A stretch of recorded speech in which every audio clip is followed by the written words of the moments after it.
Okay, so we're at 9:03. We're getting a bunch of other people are coming in, so we can officially start the office hours meeting. I mentioned earlier that the LSP Association is having steering committee meetings, so our numbers may be down a little bit from that, or there may just not be any burning questions that people have, and they're off doing something else.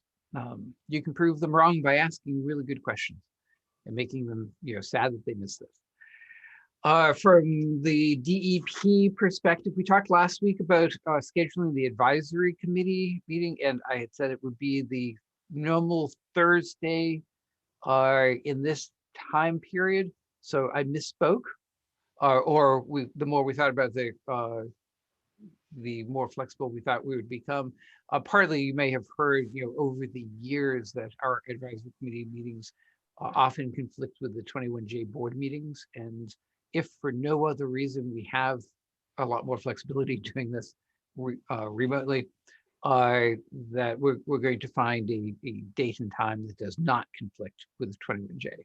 So, so people that do have obligations to go to both, one of whom is Ken Maurer from DEP, will be able to fulfill all of their obligations. So we'll get back to you on that date. It will probably be the usual time, but we'll let you all know. Other than that, the kind of big things that I found interesting this week, there was a big public meeting last night for the Baird and McGuire site, Superfund site in Holbrook, that was run remotely, and I think was interesting for a number of reasons. One, EPA nationally is putting a lot more emphasis on public outreach and communication, and I believe each of the regions were asked to identify one project to kind of use as a pilot to enhancing the public outreach, and the Baird public meeting was chosen for that. It included hiring the Consensus Building Institute, CBI, that to kind of help facilitate the meetings, and they also did a great online public survey about the issues kind of in the community and about the site, that they were able to then try to cover some of the issues that were raised during the public meeting. And the CBI folks were moderating the meeting as it went on, which was very helpful from EPA's and DEP's perspective, because it allows the agency staffs to focus on the technical aspects of both the presentations and then answering the questions, rather than the logistics, which can be, if not overwhelming, but distracting to try to do both. So I thought it went really well. Baird, as many of you might know, is one of our older sites, and it was particularly sensitive. They were in the, I think it was early 90s, so early on. The part of the remedy was incinerating contaminated soils. That was a bit of a hot point in the community, and I didn't mean that as a pun. So what we heard last night was a variety of concerns, some of which go back to that, in concerns over potential exposures, resulting, historic exposures, and the potential kind of health impacts that could be ongoing. They're expressing concerns about cancer rates and the need for a cancer study in the area. So they had those historic concerns. They also expressed kind of concerns about current and future exposures, particularly centered around something that's not exactly site related, but it's site adjacent, which is a proposed solid waste transfer station proposed for an abutting property. In fact, may have a little bit of overlap onto the Baird property. and the potential for disturbing soils and creating exposures there was also high on the list. And perhaps not surprisingly, there are concerns about PFAS, which is actually not a contaminative concern at Baird, but it's kind of indicative of how the PFAS issue has permeated people's thoughts and concerns, within our little world of site cleanup and beyond, obviously. But that was brought up as well, and all of which kind of was talked about before, after, and during what was the main point of the meeting, which was there's a lot of work, new work being done at Baird. Considering that it's an old site, there was the soil incineration that I talked about, burying of ash, and capping it, on the property, but there's contaminated groundwater that had to still be dealt with. And the being a late 80s, early 90s Superfund site, the response to contaminated groundwater was the traditional pump and treat, and which showed in the early years a lot of success, but basically hit started approaching what appeared to be an asymptote, diminishing returns as time went on, and we're not approaching the target cleanup levels for the groundwater. And that's a concern, of course, to the state, because as a fund lead site, the state does the operation maintenance, and we're paying about $800,000 a year to operate the treatment plant, and there are pieces of that are now also failing and needing to be replaced, so there are capital costs associated with it. So we, DEP, embarked on a project to at least take a look at the site, update the conceptual site model, do a lot of field work, and try to figure out exactly what the current conditions are, and then two, evaluating potential alternative supplemental or replacement technologies to deal with groundwater. And after some bench testing, we're ready to go ahead with a couple pilot tests in the field on putting in some remedial additives. The main problem appears to be that there's LNAPL that's co-located with some of the arsenic contamination in the soil, and the biodegradation of the petroleum is helping mobilize the arsenic. So over the next year or so, we're going to be trying some sulfate and nitrate injections to try to address it. They're promising bench scale tests. We're going to do it in the field, and one of the conditions that will have to be imposed is temporarily shutting down the existing treatment plant during that time period. So we wanted to make sure that the community was kind of aware of all the work that was being done, what was being proposed and why, and kind of what kind of testing and monitoring would be taking place to ensure that during this time period, we would not be creating any potential exposures that would be of concern. So that sitting in and listening to the public meeting, that part of it I thought went really well. And of all the things that the community was concerned about, I think the presenters did a great job. It was the site managers are Kimberly White from EPA, Dorothy. Oh, I'm forgetting Dorothy's last name. Ken. Montoris. Dorothy's last. Montoris. No, Dorothy Allen. Dorothy Allen. See, I often go to Dorothy Montoris, but no, Dorothy, our site manager, Dorothy Allen.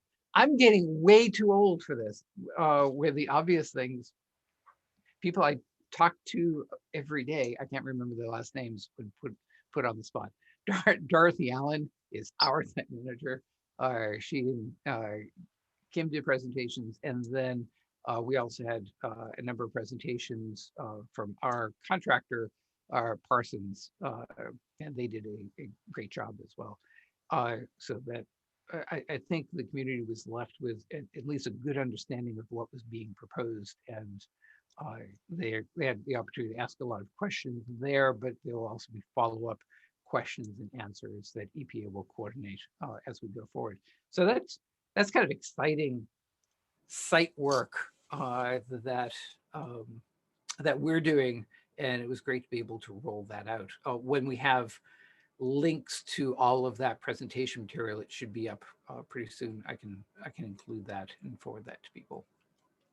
So that was exciting. It made for a long day yesterday, but it was exciting work and different from the usual worrying about PFAS and the other stuff that has become such a great part of our day-to-day life.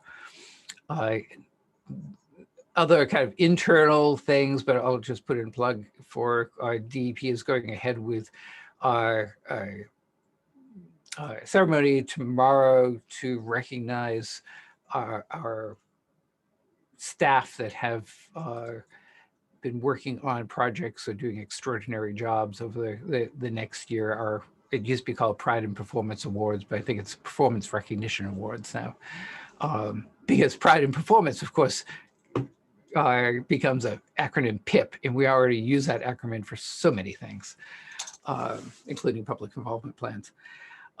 So that's going to be kind of a nice uplifting ceremony for us to go through and recognize a lot of the DEP staff.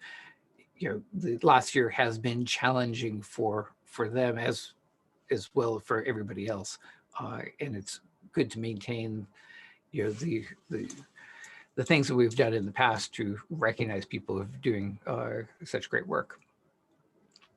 I think that's where I'm going to stop. You don't want to hear about our laptops or anything like that.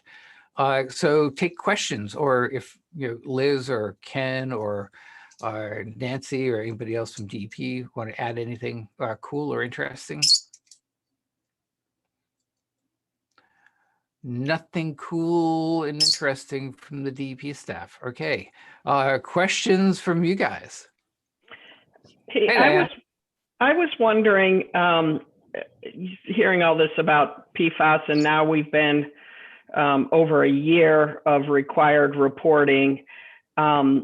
You probably don't know offhand unless you really are in it. I'm just curious if anybody's made it through the MCP process with a PFAS reportable release from sort of start to finish.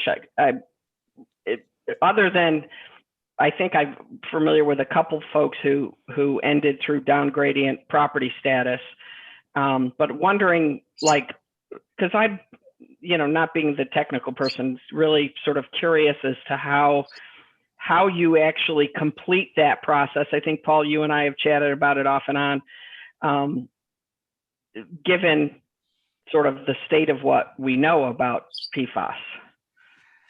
Yeah,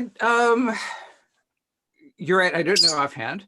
I would speculate that the one site that may have, I'm not sure what the status is, maybe Liz does, the tanker truck overturn in Revere that got sprayed with PFAS. So that came in. That was a site, a 2-hour notification. PFAS was, then one of the contaminants, including the petroleum that spilled. Being a spill, a sudden release where things could get contained and quickly assessed, and also that wouldn't have been a GW1 area. I think those are kind of the settings and the circumstances that, if there were any sites that have been able to notify and then close out, I think it would be that type of site. I don't know if that one in particular has closed out yet, but I wouldn't be surprised if it had. Yeah, that makes sense. The other, other situations, I certainly could see if people were sampling and notifying, well, if there are PFAS sites in areas that are not GW1, then Megan, then I can see it certainly would be easier to get out. The levels of concern, both in soil and groundwater, would be significantly higher than the 20 parts per trillion that we're concerned about for drinking water. The only thing there is, while those would be easier to get out, they're also harder to get in as PFAS notifications because the reportable concentrations are higher. So I think you might see sites there where people notify for something else, and PFAS is also a contaminant of concern. But then it might not be primarily a PFAS site. It might be driven by petroleum or chlorinated solvent, and PFAS was also detected, but at levels that, since it's not GW1, were did not create a significant risk. The third category of sites would be those sites where it comes in because of groundwater contamination. And there's just like if you have say TC or PC above drinking water standards in groundwater, and you have a big plume and you're dealing with the source and then the residual contamination in the plume, in that way, PFAS is not significantly different from some of those other contaminations. If you're in a situation where you have contaminated GW1 groundwater, particularly if it's being used as drinking water currently, then that's a longer, more complicated thing. And I would, again, reference the pump and treat system we're running at Baird, where it's an old, boring contaminant called arsenic. That pump and treat system was estimated, given the current rates of effective cleanup, we'd have to run it for another couple hundred years.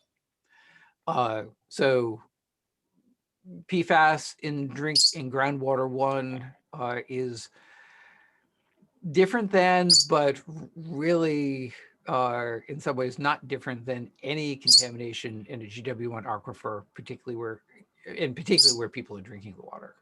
You end up with maybe remedy operation status or temporary solutions, depending upon the exact circumstances. So you might get some endpoint, but a permanent solution, no conditions, everything is cleaned up. Those are our long-term sites.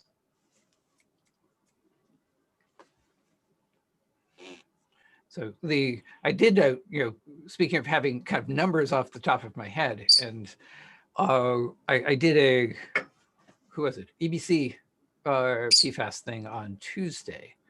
And I was on a panel with 6 other state people. And one of the questions they had asked is kind of what the hit rate is for PFAS in public water supplies being tested.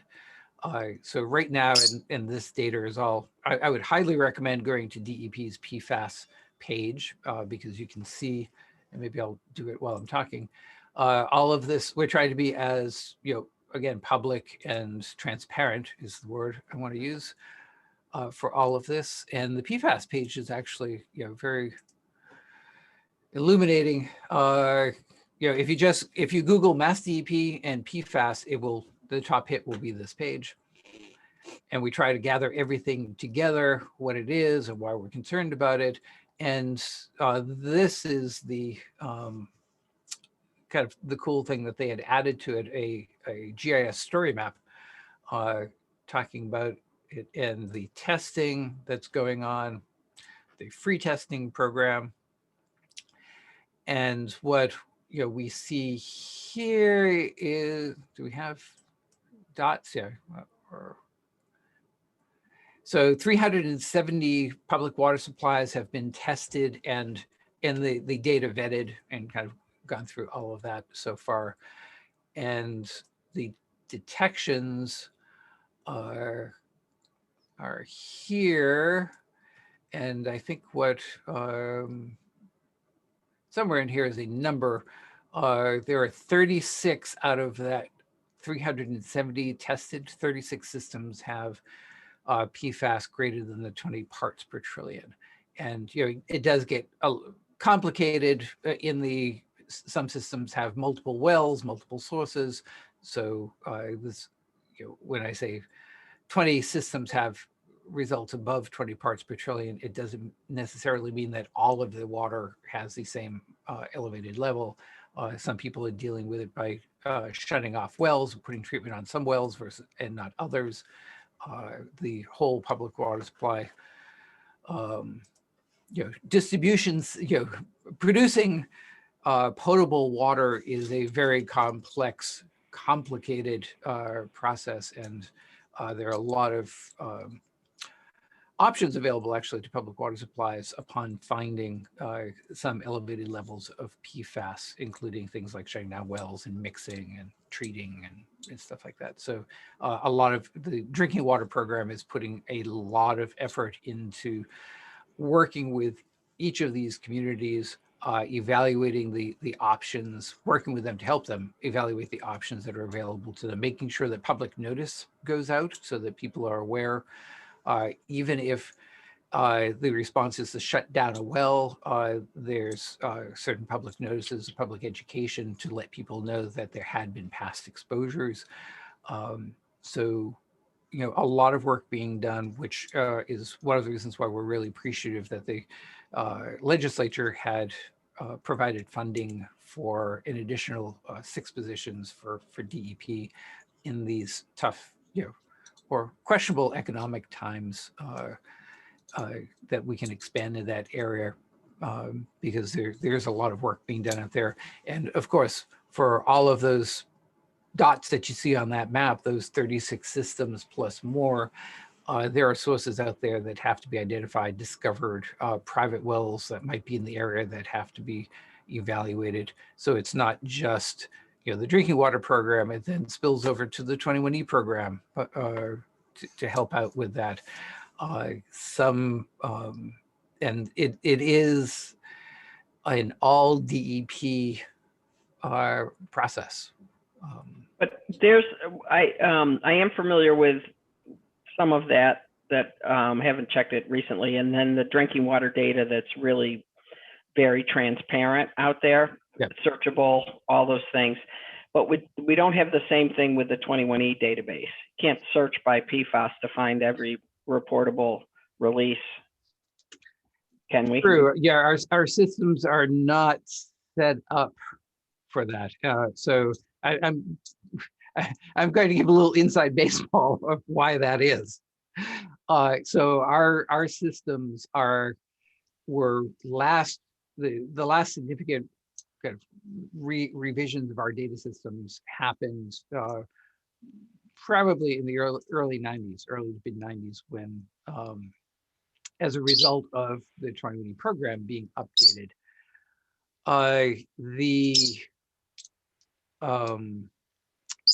the other systems, particularly so a few years ago, I think I've talked about this, kind of warning people that it's coming. The department got the approval and funding to roll out a major restructuring, redoing, rebuilding of all of our data systems. Because wayside cleanup had jumped into EDEP, which is kind of a separate system from our major tracking system, and EDEP somewhat feeds the EPICS is the name of the base system. Because we had jumped into EDEP and we had all the online forms and people could see our documents, it was felt that we were further ahead than the other programs, and the other programs were really, we're not nearly as transparent as we are, so they got priority for being upgraded. So the drinking water program, for instance, because they had obligations to EPA for passing data up, it was relatively easy to then take that standardized data and also make it available to the public very easily. Well, not very easily, but you see what's there. So, Megan, so we are next on the list in sometime probably, I keep saying sometime probably later this year or so. It will finally be Wayside Cleanup's turn to have our old EPIC system eliminated and rebuilt. And one of the things that we want to see in this is kind of better identification of what chemicals are present at sites. certainly at what triggers notification, but what triggers notification is not always what ends up being the driving force in it. And we have to figure out ways to make sure that that information is then kind of put into the system in a way that will be better readable. And part of that may be, how to, what is the transfer process of actual data packages from labs to the LSB and the client to DEP. As you know, that doesn't happen, completely electronically in readable format. You may get a nice electronic report from the lab where you can then dump it into spreadsheets or databases and evaluate the data and make pretty graphs and figures, which you then turn into PDF documents that you send us. So we end up with PDF documents, which in 2009 was great because we could turn around and make that available to the public, but it limits the amount of kind of data analysis that we can do. So that's the inside baseball of why you're seeing you can download from DEP's website a spreadsheet with all of the public water supply sampling results from whatever town or whatever system you're getting your water from. And you can play with that data yourself, and you can't do that for waste site cleanup. So, but we would like, and we would like to see that as much as you would. But we can't pull that out of our systems because it doesn't go into our systems in a format that works like that. Not yet. Paul, when you were on the PFAS site, I thought you scrolled past a picture of what looked like microwave popcorn. Oh, yeah. Is that a problem with PFAS? Should I throw out my Orville Redenbacher popcorn? Well, I can give you two answers to that. My first answer is that I have a box of microwavable popcorn sitting upstairs. And now that you mention it, I'm suddenly hungry for popcorn, and that might be my lunch. So I'm not throwing it away. But I think it has been widely known that food packaging, but particularly packaging that is designed to be waterproof, has been a source of PFAS exposure in the past. I would caveat that there have been great strides made in the last decade or so to reduce that, but it is not uncommon to see, even up to a couple of years ago, to see newspaper articles about how the takeout containers for supermarket X, Y, and Z, and I won't name names, was tested and found to contain PFAS, and suddenly they're great scurrying to remove those waterproof cardboard boxes, which were supposedly so recyclable and compostable and better for the environment, and replace them with plastic containers. And I'm sure longer term, going back to the cardboard ones, but coated with something different, a wax or something. Okay. So it's all moderation, Elliot. If you're eating microwavable popcorn for your afternoon snack every day, I'd say lay off it and go to old school kernels in a pot with a little bit of oil, and make it yourself. And Orville Redenbacher would be happy to provide you with those kernels as well. Okay, thank you. But if you're just doing it, once in a while, when somebody mentions it and suddenly you get cravings for microwavable popcorn, then that's what I do. Diversity in all facets of life is good for you.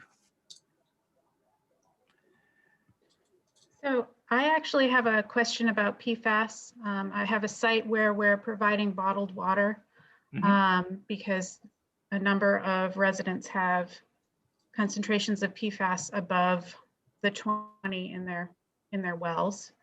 And so I did look online, and DEP has a recommended bottled water supplier list. And I kind of looked a little further because the question was, well, how safe is the bottled water? Because bottled water is not tested as much as, say, a public water supply, right?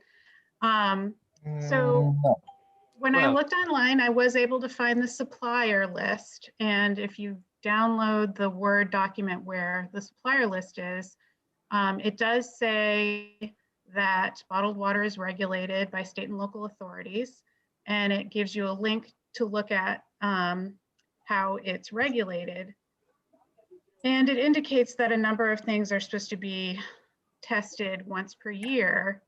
But PFAS is not on that list. I looked pretty closely. I didn't see PFAS on what's recommended to be tested in bottled water.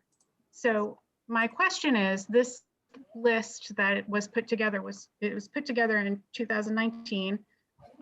So, you know, it is, you know, it's a little bit more than a year old now. And, you know, and all the lab reports are 2019. Are we continuously, or is DEP continuously looking at these bottled water companies to make sure that they don't have PFAS in them when we are giving them to people to replace their PFAS contaminated wells? Probably that's funny. Huh? Gary, did you have a comment? That might just be random noise. So yeah, so there's a bit to unpack from there. As I brought up that Word document that you noted, and yeah, so the big difference between, you know, the December 18th, 2019 and now is that there is an MCL. So to take back up a step, our bottled water regulation is far more complicated than the public water supply regulation, in that it also involves the Department of Public Health, because it's a consumer product rather than public water supply. So everything that I say, I'm going to like caveat, you know, and don't believe me because I'm working off my memory here and it's not something I deal with every day. So I could be wrong. So the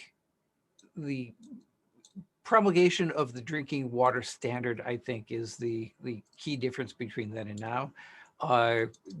Before the water bottlers were basically sampling for things where there are standards, and that the Department of Public Health did not have the authority to require them to sample for other things. Now that there is a standard, then DPH will be able to regulate and require that sampling, and then have that sample be made available to the public. So there's that aspect of it. Then there are the water bottlers who did sample because they want to let people know that they are PFAS free, and they provided that.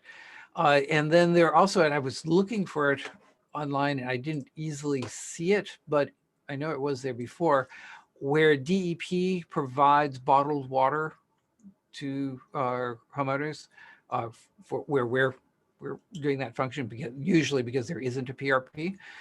We have made it a practice to send a bottle of that water to a lab and have it sampled for everything, not just PFAS. I think it's a good standard practice for us. So we've instituted that to let people know that, you know, what we are providing them is better than the water that they were previously drinking. So that information is up there. I'm not sure when the last time we tried to stay out of the business of providing bottled water. We're the provider of last resort. But I know that there are several that we tested, most of which had non-detects for PFAS. I do remember that there was one that in fact did have some measurable levels. And that was a while ago, and that would be up there. It wasn't not one I had ever heard of before. Not that I'm recommending water bottlers. So yeah. you test just a single bottle, or do you do this kind of periodically, kind of randomly? Well, we don't do ongoing testing for any given site, but as we provide bottled water, and usually, we're using the same contractor, so there's a limited number of suppliers that are in play. As we provide bottled water to other communities or other neighborhoods, other folks, each time we have a new project, we test the water, and that ends up, and the plan is, over time, you end up essentially sampling water from those same suppliers over and over again, as you continue on. Okay. All right, that makes sense. So we should be seeing more results from the water, the bottled water suppliers. Also, and this is probably a good source, the state of New Hampshire did extensive bottled water testing a couple of years ago, and found pretty good results. And I'm acutely aware of that because the one water supplier that they found elevated levels of PFAS was actually from Massachusetts, and that they are no longer providing bottled water. But they, at the time, they were the source for my local Whole Foods brand bottled water. So there is data out there as well. Right. Okay. Thanks. That answers my question. Questions? I don't know. Marie, kind of a follow-up question that you and I were talking about yesterday, and this is not a PFAS specific question, but we'll frame it in the PFAS context, is the disconnect between the CEP driver for a residential property, where any detection of PFAS requires mitigation at some level, and then the MCLs, which are the requirements for bottled water in the public water supply. So the way you might address a CEP at a residence would be to provide bottled water. And if the bottled water supplier only has to be less than 20 ppb, could you be in a situation where you're actually providing water that is a higher concentration of PFAS in it than was detected at the residence? Certainly, that is a possibility. And you're right, this is not specific to PFAS, it's for any other situation. And in fact, one of my earliest kind of realizations of this came actually well before either PFAS or even CEP. Years ago, I was working on a site that had chlorinated solvents in the groundwater affecting people's private wells.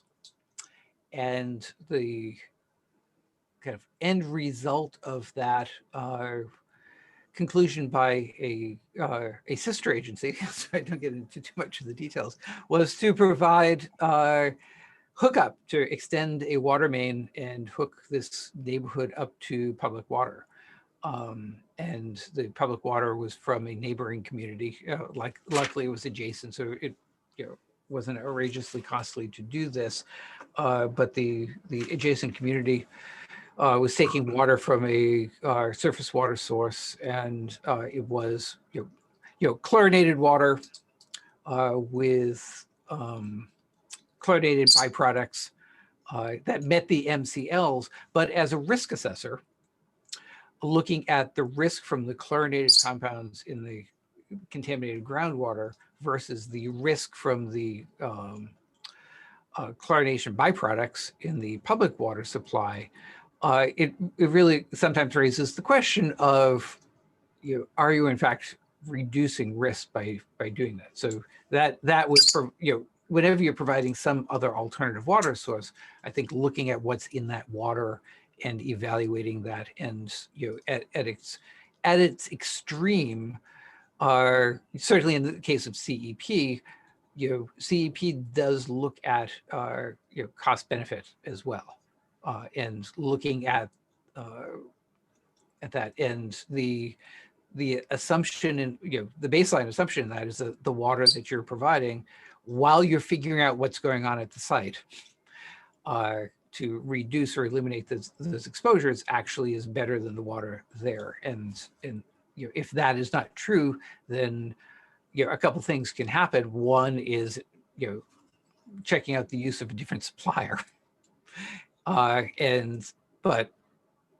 that's something that people ask, and that's why we sample the water, for the bottled water that we're providing people. Even if a long-term solution might be, as you said, connecting to the public water supply, their ongoing solution only meets that 20 MCL or that 20 ppc MCL, or only has to. It might be better, but it only has to. And the concept of CEP, and to my concept of CEP, what fixes it in my mind is partly, it's not a long-term solution for everything. It's not saying this is, certainly the DEP has the statute 21E has a goal of eliminating contamination down to background where it's feasible. But one of the concepts with CEP is when you first find out early on in the site process that somebody is drinking contaminated water, often at that point, you have one sample, you have two samples, you don't know seasonal variation, you don't know if this is the leading edge of the plume and that they're going to get hit by a huge amount of contamination sometime in the near future. There's a lot you don't know. And what makes CEP make sense to me is, as a risk assessor and as a risk communicator, when you go to a public meeting or you sit down in somebody's home, which we don't do anymore, but you talk with them over Zoom and say, okay, we've tested your water. We found that there's some elevated levels. We don't know what it means yet. So we would like you to continue drinking that water while we figure it out. This may take 3 or 4 years. Good luck with that. So the CEP really is a step early on in the process to try to avoid that awkward conversation where if it's feasible to do, if you know that somebody is drinking contaminated water or breathing contaminated air, things that they really can't stop, it's one thing to say, I'm going to avoid that part of my yard. I'm not going to let the kids play on it. I'll put a fence around it, or so they won't come into contact with soil. But breathing air and drinking water are really basic bodily functions that you can't just AUL away. You can't just tell people to stop.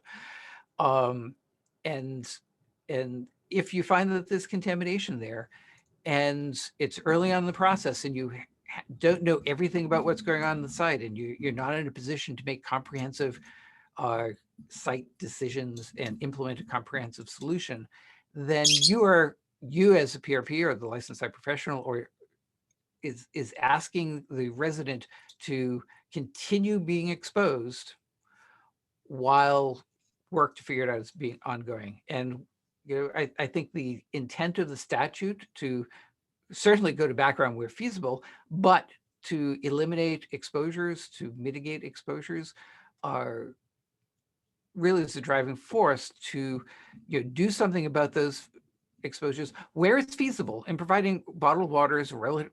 I know every cost is a cost, but it's relatively low cost option while you figure out what's going on. And if that's incentive to figure it out faster so that you minimize that bottled water cost, well, that's great too.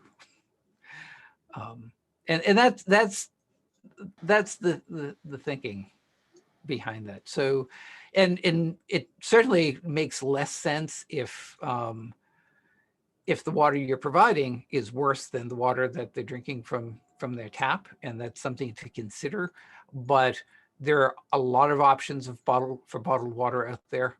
So I don't think that is something that would make you say, oh, I'm not going to provide bottled water. I'm going to provide different bottled water. Understood. Thank you. There's, I've been meaning to doing this. My favorite presentation I ever did was back in when we rolled out CEP. And I don't know if anybody but like Liz was around for this. the training sessions that I spoke for like an hour and a half with taking sips from a bottle of vodka that was on the podium. And it actually tied together really well with CEP. And I've been thinking I should do a video with that one of these days before I forget what the whole point and how it played out. But yeah, maybe they'll do that this week. But if you can figure out how drinking from a bottle of vodka during a presentation ties into CEP, then send me an email and you'll win a prize. Any other questions? That was a good one. And really not specific to PFAS. No. Okay. Everybody does remember that Monday is President's Day and that you're, mostly shouldn't be working. Certainly, those of us who are working for the state, it is a holiday. Take it off. Don't inadvertently sit down at your computer and start in on Monday. And also, you may want to remember that Sunday is Valentine's Day. Easy to forget these things as every day rolls into the next. So if there aren't any other questions, Marilyn, you? No, I was just thinking, just to put in a plug, and folks who are on the LSPA mailing list should have already gotten an email about this, but in case you stick those in a folder for perusing later, sort of as a thank you to everyone for a year of pandemic and the switch to having to do all of our member meetings and trainings and everything, remotely and via Zoom.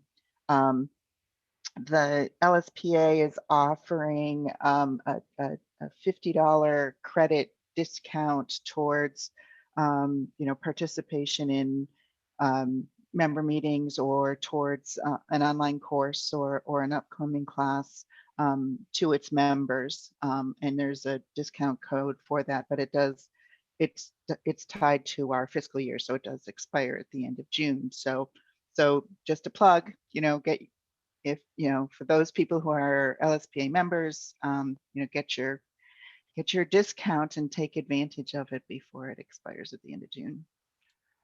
Use it for that great online PFAS course. That's true. You could use it towards that great online PFAS. Right. But it's just a way of saying thank you for everyone for